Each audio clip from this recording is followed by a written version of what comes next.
பாருங்க, இவர் யாருன்னு தெரியுதா? ம் இவர் தான் நம்மோட கண்ணப்பர். சிவபக்திக்கு உதாரணமான கண்ணப்பர்.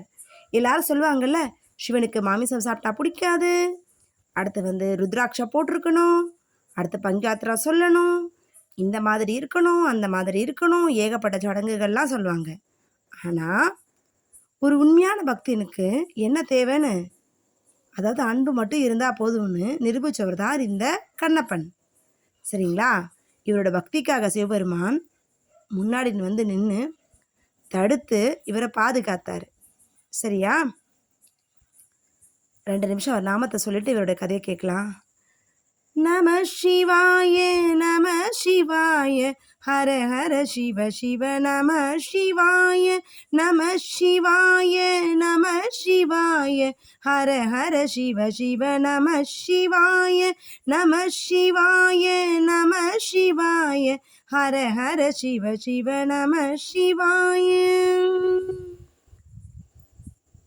எப்பேற்பட்ட பக்தி தெரியுமா அவரோட பக்தி? வாழ்க்கையில் சிவபக்தர்களுக்கு நிறைய பிரச்சனைகள் வருங்க. ஆனால் எந்த பிரச்சனையை கண்டும் சோர்ந்து போக்கக்கூடாது. யார் என்ன சொன்னாலும் எப்போவுமே அந்த சிவநாமத்தை பஞ்சாட்சரத்தை சொல்லிகிட்டே இருந்தாலே போதும், வாழ்க்கையில் எல்லாமே ஜெயமாகும். சரி, இவர் கண்ணப்பருக்கு சிவபக்தினா என்னன்னே தெரியாது. ஆனால் இவர் நினச்சார், ஒரு சிவலிங்கத்தை பார்த்தாரு, அந்த சிவலிங்கத்துக்கு பசிக்குமோன்னு நினச்சாரு. சரி, பசிச்சா என்ன பண்ணுறது? இவர் சாப்பிட்ற அந்த பன்னிக்கறி இருக்கு இல்லையா, அந்த பன்னிக்கறியை கொண்டு வந்தார். அப்புறம் தண்ணி வைக்கணுமே, என்ன பண்ணேன்னு யோசிச்சார். தண்ணியை வாயில் வச்சு தண்ணி இல்லை, தண்ணியை வாயில் வச்சு நல்ல வாய் கொப்பளிச்சு என்ன பண்ணார், சுவாமிக்கு அபிஷேகம் பண்ணலாம் அப்படின்னு சொல்லிட்டு என்ன பண்ண ஆரம்பிச்சிட்டாரு. இதை பார்த்த ஒரு ஐயர் வராரு. என்னடா இதை, ஐயோ எவ்வளோ பெரிய அபச்சாரம் செஞ்சுட்டப்பா, சிவன் தண்டிக்க போகிறாருப்பா அப்படின்னு. மறுநாள் இவர் வரார் கண்ணப்பர். அதே சிவலிங்கத்தை பார்க்குறார். சிவலிங்கத்தை பார்க்கும்போது சிவலிங்கத்தோட கண்ணில் இருந்து ரத்தமாக ஊற்றுது. அப்போ என்ன பண்ணார், தன்னோட ஒரு கண்ணை பிடுங்கி அப்படியே அந்த சிவலிங்கத்தில் பதிக்கிறாரு. இருந்தாலும் ரத்தம் நிற்கலை. திரும்ப என்ன பண்ணார், தன்னோட இன்னொரு கண்ணையும் பறிக்க போகிறாரு. சிவபெருமான் முன்னாடி நின்று தடுத்துக்கிறாரு. தடுத்து நிறுத்துன்னு தடுத்தினோடனே எப்படி நிறுத்திருப்பாரா இல்லையா? இதுதாங்க சிவபக்தி.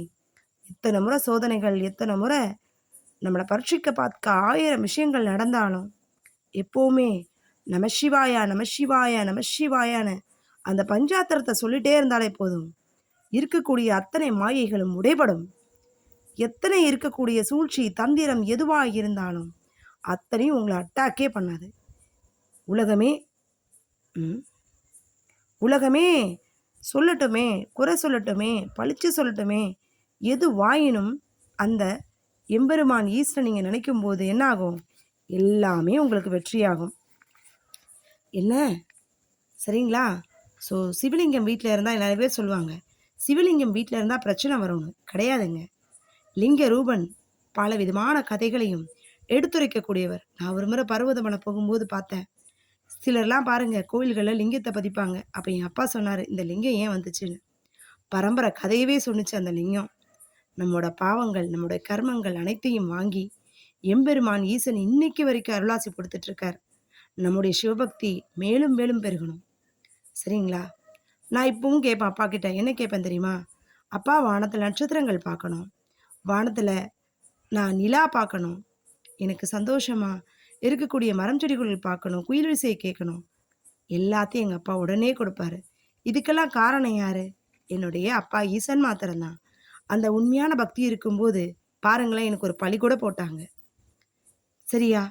உண்மையான சிவபக்திக்கு இந்த பொண்ணு உண்மையான பக்தியோடு இருக்கான்னு தெரியப்படுத்தாமல் என் பக்தியை கொச்சப்படுத்தி என்னை கலங்கப்படுத்தி, சரியா, கேவலமான செயல்களை செஞ்சு அந்த பழியையும் கொடுத்து செய்த மனிதர்கள் பலர். ஆனால் இருந்தாலும் அவங்களுக்காக இன்றைக்கும் இறக்கப்பட்டு என் அப்பா நமசிவாய நமத்திரத்தை மட்டும் இன்றைக்கும் நான் சொல்லிட்டு இருக்கேன். ஏன் அப்படின்னா, பல மனிதர்கள் தன்னை சிவபக்தன்னு சொல்லி கழுத்தில் மாலை போட்டு ருத்ராட்சம் அணிஞ்சு போலியான வாழ்க்கை வளர்ந்து பொய்யான கதைகளை சொன்னாலும் மெய்யான உண்மை பக்திக்கு இறைவன் கண்டிப்பாக செவிசாய்ப்பார் அப்படிங்கிறத நம்பி, ஆனால் அந்த உண்மையான பக்திக்கு களங்கம் வருமானு பார்த்தீங்கன்னா களங்கம் வராது. உண்மை என்றைக்குமே ஜெயிக்கும். சரிங்களா? பல பேர் பலவிதமான தூண்டல்கள் செய்து பலவிதமான பழிகள் செய்து என் குடும்பத்துக்கு சுமத்த நினைச்சாலும் அத்தனையும் என்னுடைய அப்பா ஈசன் உடைப்பார் நம்பக்கூடிய என்னுடைய நம்பிக்கை, என்னுடைய பக்தி, அவரே சரணாகதி அடையக்கூடிய அந்த சரணாகதி சரண் எல்லா பக்தர்கள்கிட்டயும் பெருகணும்னு நினைக்கிறேன் நானு. ஏன் அப்படின்னா, சிவனடியார்களா பணம் மட்டும் இல்லாம, நம்ம பாடக்கூடிய ஒரு அந்த திருவாசக பாடல் உலகத்தையே மாற்றி அமைக்குது பொருளாதாரத்துல, தொழில்ல. அப்படிப்பட்ட சிவபக்திய செய்ற நமக்கு களங்கங்கள் வருது. அந்த களங்கங்கள் வந்தாலும் அத்தன களங்கங்களையும் உடைச்செறிஞ்சு, ஐயன் ஈசனின் அருள் நமக்கு எப்பவும் கிடைக்கும். அதனால எப்பவுமே சொல்லுங்க, நம சிவாய, நம சிவாய, நம சிவாய. ஓம் நம சிவாய, நம சிவாய, ஓம் நம சிவாய.